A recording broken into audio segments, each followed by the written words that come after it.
বাশার আল আসাদের পতনের পর সিরিয়া জুড়ে চলছে উৎসব। শুক্রবার রাজধানী দামেস্কের রাস্তায় নামেন হাজারো মানুষ, উদযাপন করেন স্বৈরাচারের পতনের। জুমার দিন হওয়ায় দেশটির বিভিন্ন শহরে ছিল উৎসবের আমেজ।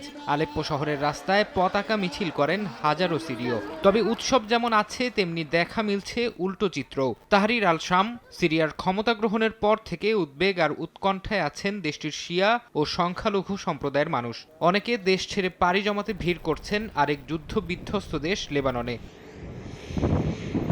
বাশার আল আসাদের পতনের পর খুব দ্রুতই সিরিয়ায় ঢুকে পড়ে ইসরায়েলি সেনারা। হামলা চালাতে থাকে সিরীয় সেনাবাহিনীর ঘাঁটি লক্ষ্য করে। দখল করে নেয় কৌশলগত গুরুত্বপূর্ণ বিশাল ভূখণ্ড।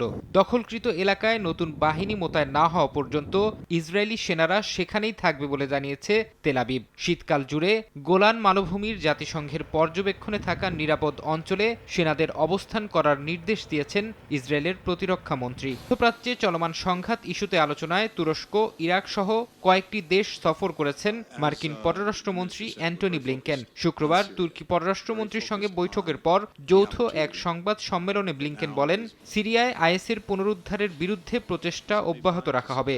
এছাড়া দেশটিতে যুক্তরাষ্ট্র ও তুরস্ক সমর্থিত বিদ্রোহী গোষ্ঠীর মধ্যে সংঘাত বন্ধ নিয়েও দুজনের কথা হয়েছে বলে জানিয়েছে বার্তা সংস্থা রয়টার্স।